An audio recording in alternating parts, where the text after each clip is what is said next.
It's Expo time, everyone. Welcome back to another episode, 2 episodes, the second episode of the one and only podcast for October. This is an Expo special.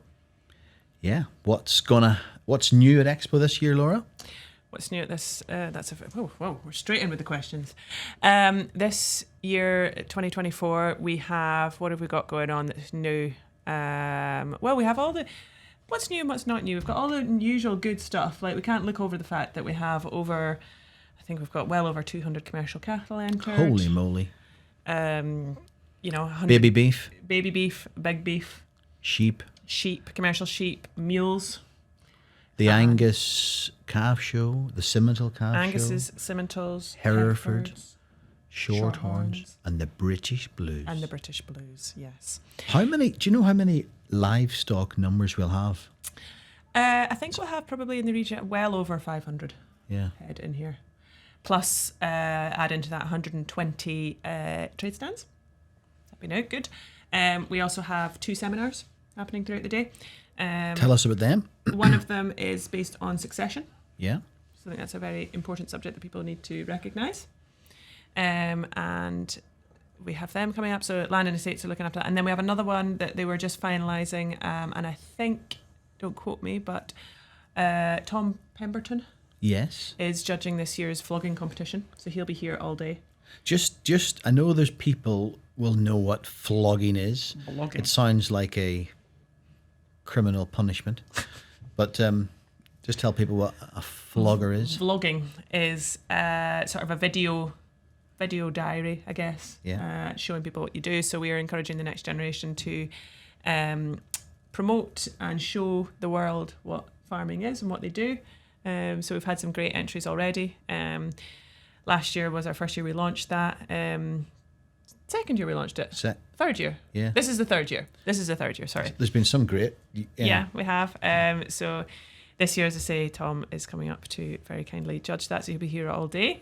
And what else? I think that Tom will attract quite a lot. Like he's a sort of a famous influencer, isn't he? Really on YouTube. So Yes, dairy farmer. And don't forget to tell the people about the new trophy. Yes, the new trophy this year. We have an additional trophy for the Supreme Champion this year. We were very kindly invited to loan one of Royal Smithfield's very lovely trophies. So we have the Jim Stobo Memorial Cup has come to live at Borderway. So who's gonna win that, Laura?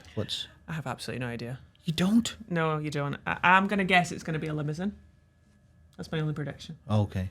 But it's a beautiful piece of silver. It is a stunning piece of silver, which will sit very appropriately with our already lovely cup there that we have. And we also have the David Tomlinson Lifetime Achievement Award to be presented to. We do. Someone. Yes, we do. We've had some nominations for that as well, just to recognise those people in the farming community that represent what the late David Tomlinson stood for. So that'd be nice. And then we have obviously our 4 main men that will be deciding, making and breaking dreams, I guess. Yeah, our judges, yes. So this month we have 2 of the judges coming on. We have William Smith from County Meath in Southern Ireland joining us. I was thinking when you told me Will Smith was judging, I was thinking, wow, but yeah, it's not that guy. It's not Will Smith. No, it's William Smith. William Smith, yes. Okay. So we'll chat to him. And then we'll also chat to Stephen Wilson. Yes, looking forward to speaking to Stephen. Wilson Butchery fame. He's judging the prime lambs. Sheep, yes. Sheep, yeah. Yes, he's judging the sheep. So he'll be popping in for a chat later on. So yeah, let's get into it. Let's talk to William.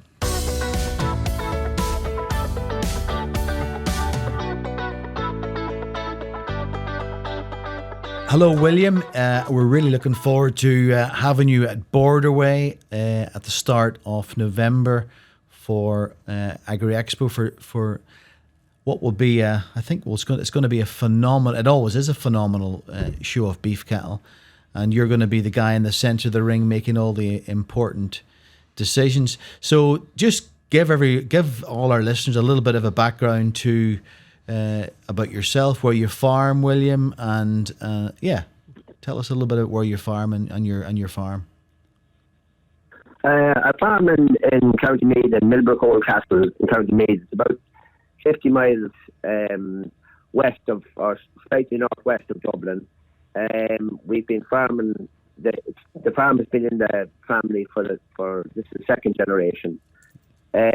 We've farmed suckler cows, about 65 suckler cows, of which 35 of them are pedigrees.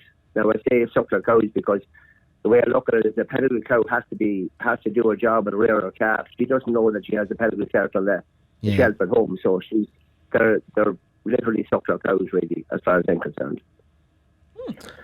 So looking at it, as I say, I have been farming for the last 50 years at home now at this stage. So with my dad, and he has passed away, so I'm on my own. And my children now have grown up and they've moved on at the moment. But one of my sons will come home to farm with me. He's in Australia at the moment.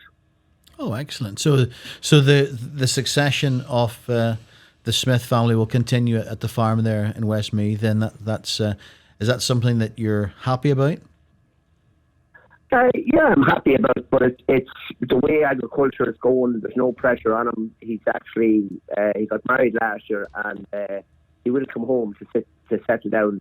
But I presume the farm isn't that big, so I would say that he will probably have. He's an engineer by trade, so he will keep that profession and at the same time then farm as well. Oh, excellent. And tell us a little bit about your the pedigree side of your business, William. What sort of successes you've had with breeding pedigree limousine cattle? Well, in relation to the pedigrees, I started the pedigrees when I was 20 years of age. So 40 years next year, I will be breeding pedigree limousine cattle. I take great pride in the fact that I produced a herd name that is recognised both really in Ireland and abroad for some outstanding cattle over the years. Again, I've been a prominent show person as well, but it's never about me. It's about the cattle themselves going out and presenting themselves. You're really on the halter, but it's about being able to breed that animal and then exhibit it. And if your peers then feel that it's of excellent quality, they will put it to win championships or otherwise. And subsequently, we've been lucky in that department that we've had some exceptionally good cattle over the years that have done that. It goes back in 2000, we had a bull called Millbrook Lancelot. He was sold. He was subsequently went on to win both the Royal Show and the Highland Show as well. So that was the start of it. But we've always been show people and always liked the challenge of it, to be honest. So I'm not going to get into saying what we won or anything else, because I don't think it's important. I don't think I've won anything. It's the cattle themselves that have won the things, and they carry the herd name, you know. Where did you source your sort of foundation breeding stock, or your families? When you're selecting stock, William, to invest in and develop the herd, do you look at the individual, or do you look at the maternal breeding line or the paternal breeding line? What do you think's the most important thing when you're trying to breed a new line of cattle? I don't think there's a simple answer to that, to be honest. Like when I sourced I bought 4 cattle originally, 2 in-calf, an in-calf heifer, a cow in-calf, and 2 heifer calves. And everything was bred from 3 of them lines. One of them wasn't kept because it had a streak that wasn't nice, really. So I just didn't keep that line. So, but originally I would have started with concentrating on breeding females that I wanted to keep in the herd and to build the herd up. But now I do both. I breed some of the females that I want to breed for females. I use a different type of bull, and then in relation to breeding cattle that are for different markets, I would look at that as well. Sometimes if we have lines within the herd that are suitable to the dairy industry, that means that they're short gestation, very easy calving. So we continue on that line with them cattle and try and select bulls that have them traits within the herd book. There's other on the beef side of things, then the more muscular side of things, there are people that want growth rate, finished product, really, you know. So again, there's some part of that as well. And then to breed show cattle, then you kind of need really on the beef side of things with a little bit of maternal for the female. So there's no really easy answer to that, other than it's when you sit down to decide to AI a cow or decide to breed, that's the challenge. And but I will always say, whatever you do, take as much advice as you like, but take ownership of the decision. So the decision that you make, be it a good decision or a bad decision, it's yours, and you take ownership of it. You know, you can't say, well, Joe told me to use this bull. That's not an excuse, you know. So that's the way that's my philosophy in breeding, and always has been. And it has Go ahead, Laura. been successful for me. Yeah. So is it all pedigree limousines that you have, William? Or, you know, when you're alluding to show cattle, is it, you know, do you breed show commercial cattle as well? We show commercial cattle as well, and always have dabbled in that. We've always had an interest in showing commercial cattle, and over the years we would have won the Carrick and Shannon. We won the All-Ireland Calf one year. We won the Breeding Heifer another year. So look, we've always dabbled in it, but it hasn't been. We've dabbled in it as an enterprise of fun, if that makes sense. Yeah. But it hasn't been the really financial side of the business. Fair. Okay, so I think I read in the notes, obviously, that we've put up on the website, if you want to read on the Agri Expo website, a little bit of background to yourself. You've judged at Carlisle once before for the British Limousine Society, is that right? I judged Carlisle in 2007. It was a really large bull sale. I think it was 330 something bulls catalogued at the time. It was probably one of the largest bull sales of the time, you know. So yeah, it was 27 classes. It was actually the first time I ever stood in Carlisle, so it was challenging to say the least, but was very happy with the experience, you know. And subsequently the next day, the top 18 prices, 17 of them were first prize winners. So I was happy enough that I got out with the reputation not too bad. That's incredible, William. That's a very nice result. Yeah. So it's fair to say that you did know what you were doing that day then.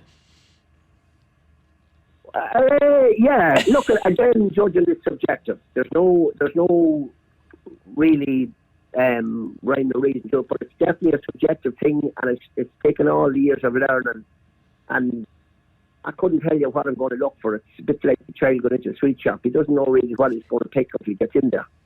So, but I do know in terms of judging pedigree cattle, and particularly bull sales, I have a very simple philosophy. And my simple philosophy is there a bull good enough that I would use in the pedigree cows at home in this class? And if there is, he would win the class. If there's not, I will look at it purely from a commercial point of view. So there are things that I wouldn't probably use in terms of a functional fault where he might turn out his front feet, or it mightn't be as good in his hind legs or whatever. But there could be some that wouldn't deter me from putting the animal to win the class because of the commercial traits. He could have exceptional commercial traits, and that would sway that decision at that point in time. If that makes sense to you, like, you know, again, as I say, that's the philosophy I've always used when I'm judging bull sales. What's been your you obviously sound like a guy that's done a lot of judging, William. What's been your most enjoyable judging assignment? I don't really know whether judging is enjoyable. It's like asking somebody to enjoy jumping out of a plane with a parachute on you. Look, you can enjoy it when it's over. Yeah.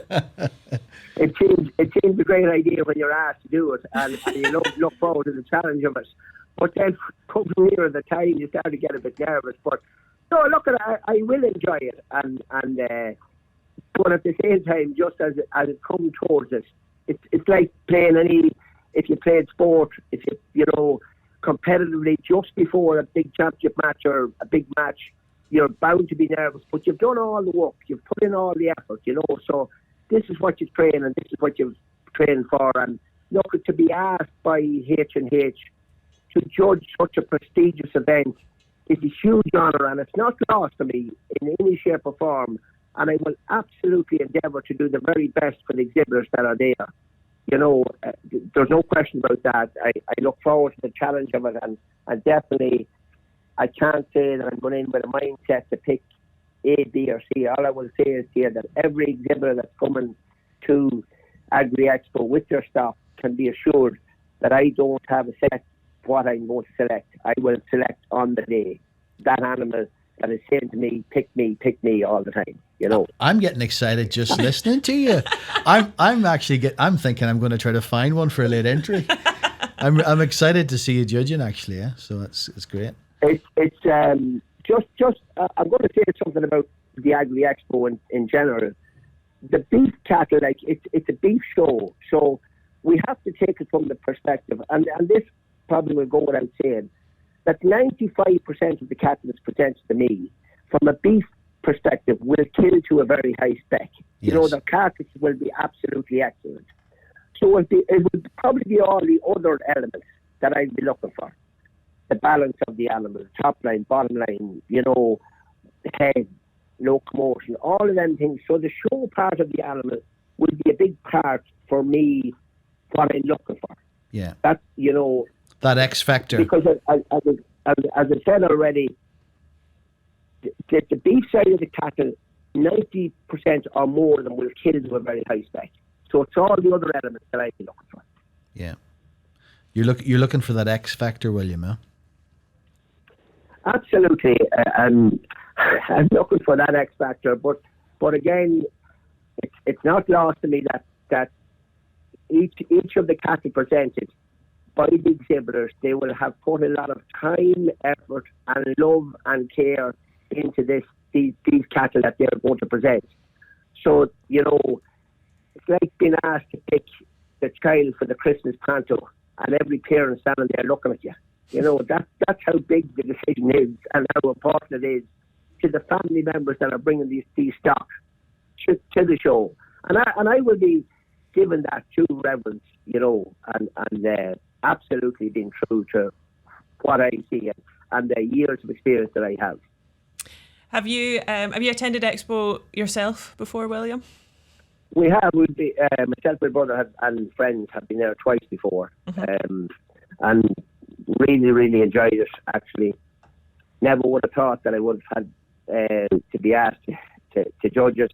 But again, as I say, huge honour, and I hope that I can keep with the tradition of Harrison and Hedrickson in relation to the excellent standards they've always set in terms of, and hopefully that I can fulfil the confidence that's put in me by asking me to do this job. That sounds great, William. So we're really, really appreciate you taking your time out of your busy schedule to come over. We're looking forward to having you here, and I'm sure you'll have a great time. So roll on Expo. Yeah, roll on the 1st of November, William, and we will see you in that judging ring. Looking for your X Factor. Roll on the 1st of November. Have you bought a new suit, William? No. Actually, I judged at the Hereford show, the National Hereford show there in the Cotswolds there, Morton Marsh, there only a month ago. Yes.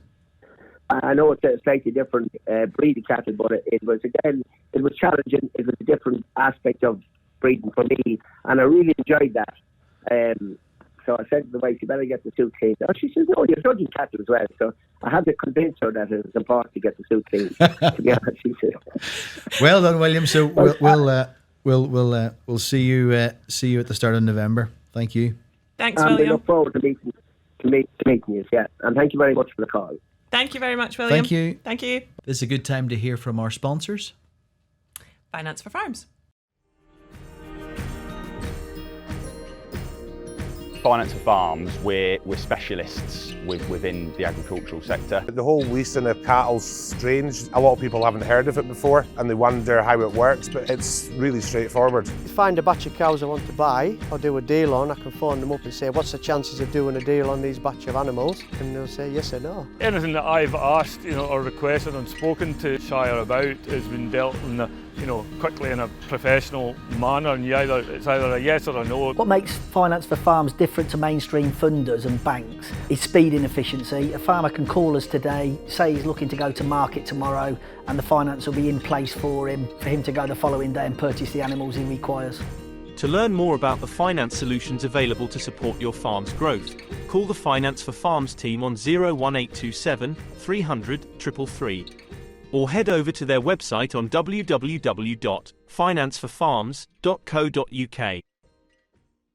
And also our Herds Media is our partner in this one and only podcast. Check out all of their services, their photography, videography. They're the Cumbria's leading guys when it comes to that. So check their website out and their Facebook and Instagram pages. One of our other judges, there's been 4 taking part in the main rings, is Stephen Wilson. Stephen's judging our sheep in the sheep ring at Agri Expo this year. Stephen, what's fresh? Just the meat. I think we rehearsed that one, didn't always we? advertising. I know, he's always on the job, this man. Always on the job. No, so Stephen, how are things? How's good, very good, yes. So Stephen, you're it's a big job you've got to do in a week's time. Are you looking forward to it? Apprehensive. Yeah. Yeah, no, I'm looking forward to it. Yeah. I'm not one for standing back. You'll be, with your background, before we get into like what you're going to be looking for, tell our listeners a little bit about your Stephen Wilson Butchers and how you started that up all those years ago. So yeah, I don't know if we've got enough time really. It's we have all the time in the world. I know, it's I was born on a farm, but it wasn't big enough. Yeah. My dad was a livestock driver. I don't know if you knew my dad. So I've driven length and breadth in the country. I've been in every H&H auction in my lifetime as a kid. And I was just told I'd have a job. So when I left school, no career in mind, ended up being a butcher. Worked for a butcher 10 years, did everything. Worked wholesale for Morris Wharton at Blackbrow, did foot and mouth, and then ended up going back to work at Great Orton, where the site was, so it was a bit of a mess, and ended up doing a bit of deliveries and delivered to the very shop I'm in now. Wow. And the lad said he's, because of the break in it all, and he just turned and said he was retiring, so I rented it for a year and a half, nearly 2 years. And then got the opportunity to... Bought it, now I'm on my second shop. Small farm, yeah. Onwards and upwards. Inspirational, really. Yeah. That wouldn't have been easy to starting up any enterprises. And I had 3 young kids as well. Yeah. And a council house. That's where I started from. Yeah. No van, no nothing. Just took a chance and said, well, like Gina said, what if it doesn't work? I said, well, I haven't got out anyhow. Yeah. So it can't go backwards. It can only go forward. Yeah. That actually can be. That actually can give people that attitude is very gives people a lot of freedom. I think a lot of people are sometimes not afraid of failure, afraid of success. That happened basically last year when we bought our second shop, because we are sitting comfortable. Yeah. And do we take the plunge? And I'm thinking, and I'm maybe the one who will take the plunge and never even think about it. And everybody else is putting the brakes on and saying, hold on. Well, no, I'm just like, it'll be all right. We'll be right. Yeah. Did you have good advice? Did you have mentors? I know your father obviously would have helped, but did you have mentors along the way to sort of say, Stephen, go on, do this? Or was it just your own? Probably the opposite. Really. Was your own gut feeling? No, it was more opposite. Was it? Yeah. Don't do that. It won't work. Yeah. It'll fail. And more determination the other way. Yeah. Where did you learn your trade? Where did you learn butchery? Oh, right, okay. Oh, wow. Okay, cool. I worked for him for 10 years. Is that where you're... A very hard man to work for. Okay. Learned a lot. It made you do everything. Mm-hmm. So you learnt everything, which is a good thing. Yeah. So there's pros and cons, but he didn't want you to do nothing. He wanted you to work hard. And the thing is, by working hard, you had to learn everything. So I learned everything. Is that where you're from? Born and bred? Wickton, Spatry, yes. That side of it? Yeah. Right. West Cumbria? Is that what No. No? What do we call it? Wouldn't call that West, would you? Oh, no, just west of Carlisle. All right, West Carlisle. My God. In this massive No, county West. that we live in. Yeah. Yeah, it's a big county, isn't it? Yeah. Okay. So you did 10 years there, and then you went... Morris Wharton, nearly 2 years. Then, years, like I yeah. say, foot and mouth chem. So I was on livestock movements. Obviously, my dad was a livestock driver. To his own hand, or...? No, he worked for Morris as well. Oh, right, okay, yeah. Yeah, livestock driving and that.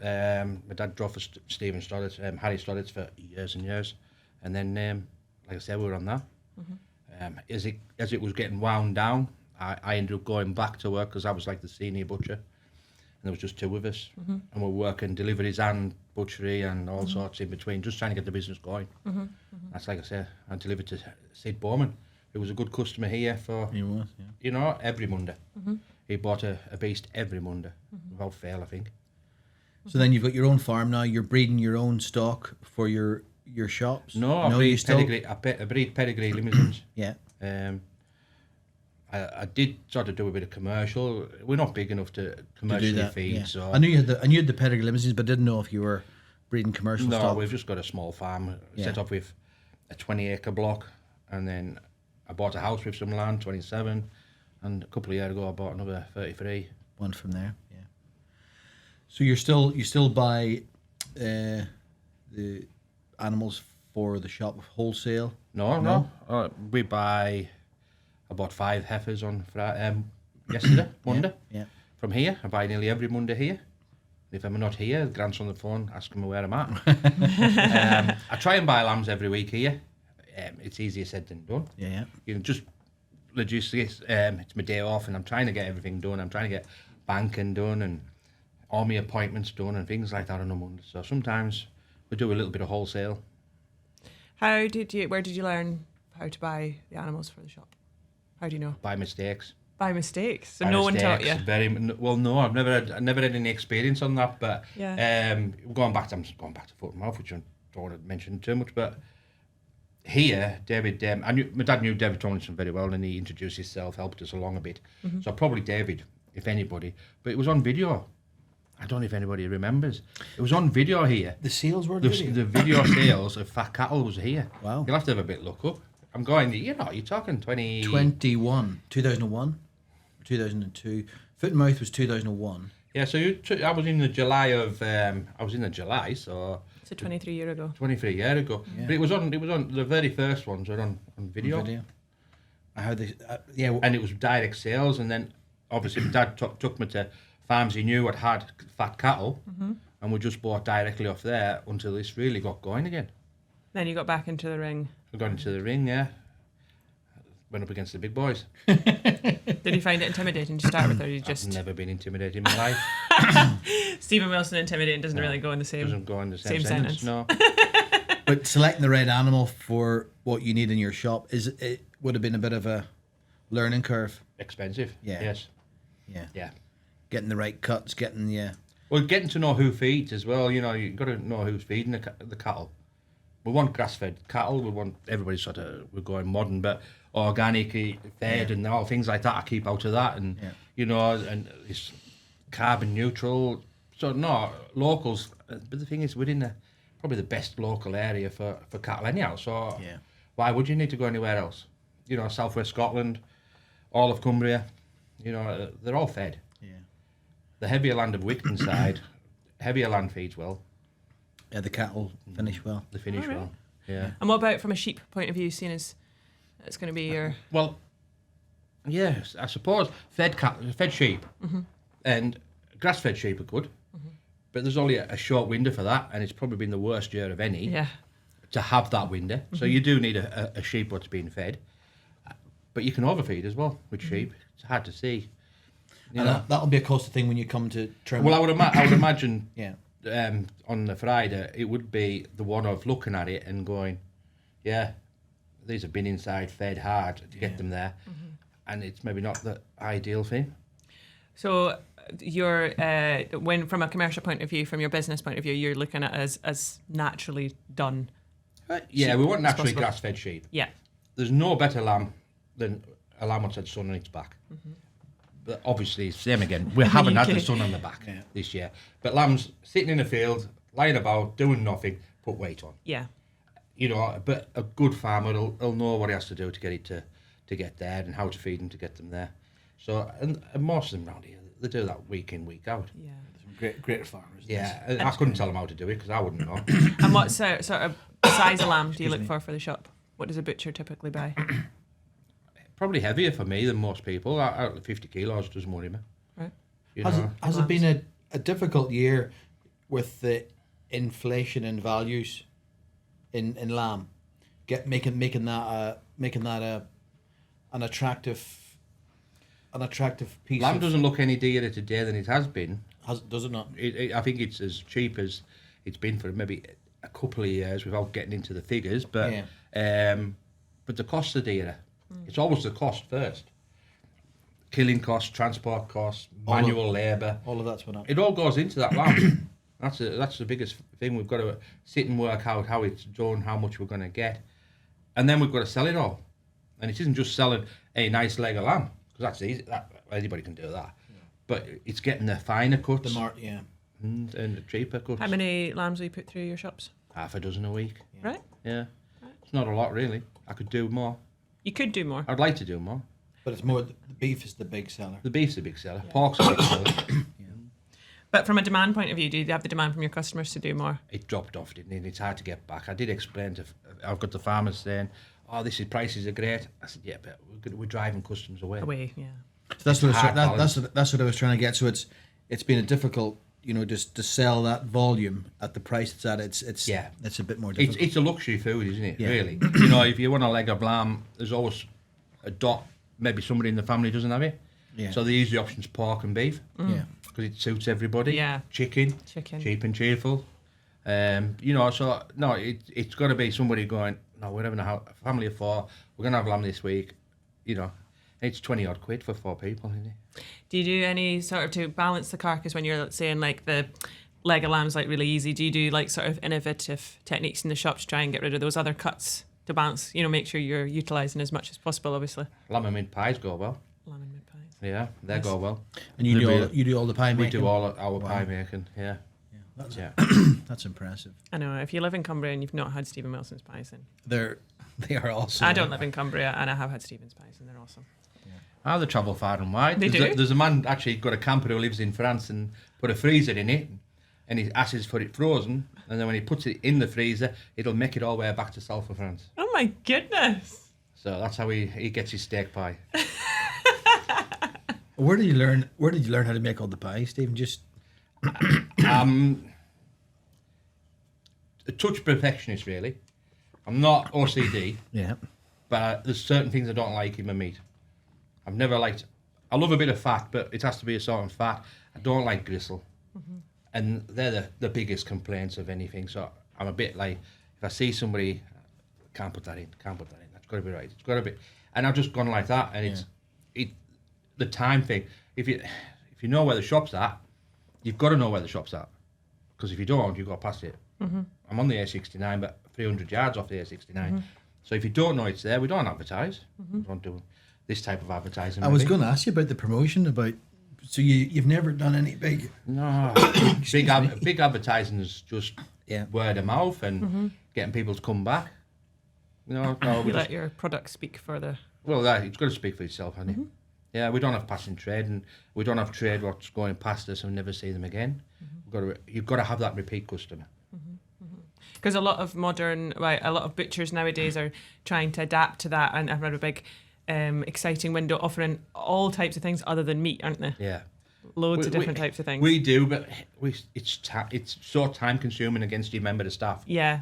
And you've got to remember that member of staff costs so much per hour to do that. So you've got to, it's a fine balance of getting that right. Value added foods, they call it as such, ready made. So you can go in, buy a couple of them, 12, 15 quid, gone. That's 2 meals done, nice and easy. But we're very more traditional. Yeah. But you're more so nutritional, like, you've got your pies and all that kind of stuff, and they're just as quick, aren't you? Yeah, they're just as quick. And the thing is, we have a dry ager. We look after the beef very well, you know, and we'll cut you anything you want. That's what we've tried to tell anybody, not to be scared to ask for what they want.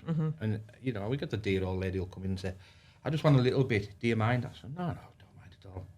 Get you what you want. It's best. It's good to ask, isn't it? A bit of advice, because I always say that about, you know, butchers. You know, you want to ask, you shouldn't feel like you can't ask for what you'd actually like. No, I always try to come across that way as well, and try to say, you know, and I can drop advice. I'm a good chef, me. But that's it's fantastic. It's a fantastic story, starting it up, and obviously your reputation is very, very, very good in this part of the world. Let's get back to Agri Expo, judging the sheep show, Stephen. Commercial sheep ready for the butcher. Yep. What are you going to be looking for? I think I'm going to have to judge everything basically in its class. Yeah. And give it the full respect of its class. And then in that, I'm hoping is the thing is the pair stand out, and it's there. It's in the corner of my eye. It's caught me before I've seen it. And if it's done that to me, I'm there. I'm a happy man, because that just sorts everything out. Yeah. And there isn't a last, is there? But I'm one for. There has to be a last. I'm not for one making everybody equal. You know, this is first and there's last. Yeah. I'm afraid that's what it's got to be, and that's where I'll be at. And the quality at Agri Expo is incredibly high. And that's why I'm saying when it's last, they're not a last as in that, you know, but I'm one, I've always believed. It's a competition at the end of the day. Competition. Yeah. That's my belief. So I will put somebody at the back, I'm afraid, but I'm going to have to sift through everyone, and I will go through everyone. Yeah. What's the flashy thing that'll catch your eye then? I don't really want to give that away, do I? You don't? I sort of don't, but then again, Okay, I sort of wish What's I the sort of section that you would look in? Is it like carcass that you're looking at? Is it? Well, I think when you asked me once before that, I want meat on the bone, because that's what we sell. That's your trade. That's my trade. You know, we want we buy a 50 kilo lamb, so we've got on average, because we don't look for the extreme types. Length, so I'm getting the lamb chops. Not all backside, because we want length in the leg. And then I'm getting more cuts. Same again. I'm trying to make that lamb look value. Yeah. It's an expensive cut, so I'm trying to make it look into value. So it's got to be deceivingly bigger than it is, and do that. So I'm getting more cuts out of the leg and the shoulder. So no, we need meat on the bone. Probably when lambs get to a certain size, the bone structure doesn't get any bigger. So when you're buying meat, the yield's better. So I'm nitpicking, but over it. From your point of view? My point of view, every week of the year I'm doing this. So if I can actually get an extra kilo 1 week of the year, every week, it soon adds up. Yeah, will you find it more challenging because obviously we have different, you're saying judge the sheep in their classes, because we have different classes. We have everything from continental to native to, you know, by weight and all that stuff. You've got like the horned lambs, Herdwicks. You've got a class of Herdwicks to go through. I've had Herdwicks in the shop. Really? Yeah. And how do they do in the... They've done well. I just don't have the trade for them. Yeah, it's quite a specialist. And when you say judge them in the class, I think part of me will be they might be underweight, but probably what'll sway my decision there is I can probably see the weight in them going forward. So I'll look at them going forward. But if I look at the little tight thing, what's 33 kilos, and I'm thinking, you're never going to make it. Can't marry much you're more. You're never going to do much more. Oh, yeah. You know, it's going to slowly get there. Right, okay, I see. You know, so I'm with you, yeah. That I might look at it that way, but then again, it might stand out in its class, but that's not going to help it move forward, is it? True, that's a very good point. You know. And then you'll have all the delights as well of our young handlers as well. There's often a lot of young handlers. I did young handlers here not so long ago. You did. There's a little boy, absolutely. Bless him. I'm not even won't even mention the family name, never mind his name. I know. I know, didn't he? He was a wee tot, aye. Yeah. He was. Aye, he did take it very well. No, he didn't. But that is competition, isn't it? You've got to learn. But, yeah, and the thing is, like I've said, make him into the man he is. I'm afraid if he wants to win, he'll try harder. He will, yeah. Exactly. And that's what I would like to think. That's what I've had to do in life, and I've never been one to make everybody the same. You live and learn, don't you? Yeah. So, you live and learn. Yeah. It's nice. It's good. Very good. Do you always go to Agri Expo, Stephen? I struggle for time. Yeah. We supply a few stands and bits and pieces. You do, yeah. So we do that. So we've got to squeeze that in as well on that morning, and I'll It's get myself popped down. And you'll just have to have your blinkers on, so Yeah, you're not I've meant to got be out and about there. I'm not going to be out. Well, the good lady will do that for me. And Regina. I'm not so bad. One of the businesses right next door, so Yeah. we'll look after them and sort it, and I'll get myself out the way. Suited and booted and ready to roll.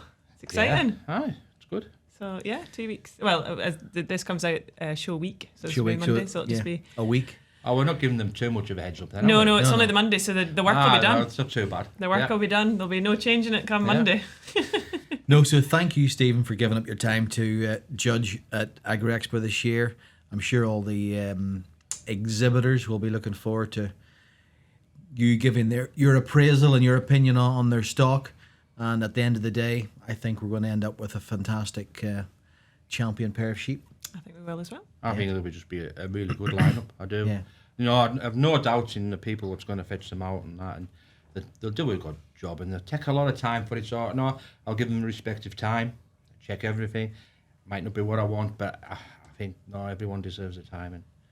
And for everyone listening, if you haven't been to Stephen Wilson's butchery, he's the best in the business. Get yourself there.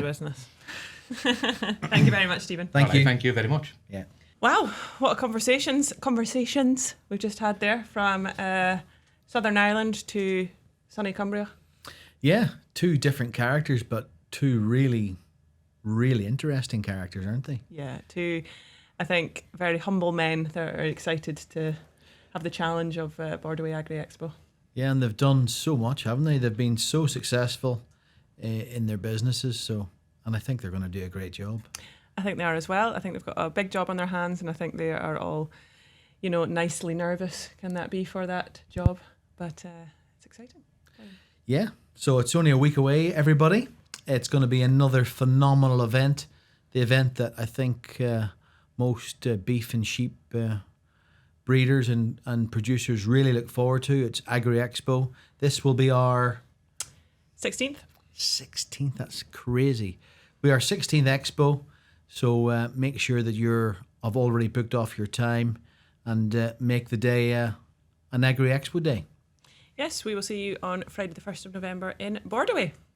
Thank you very much for listening, folks. Thank you.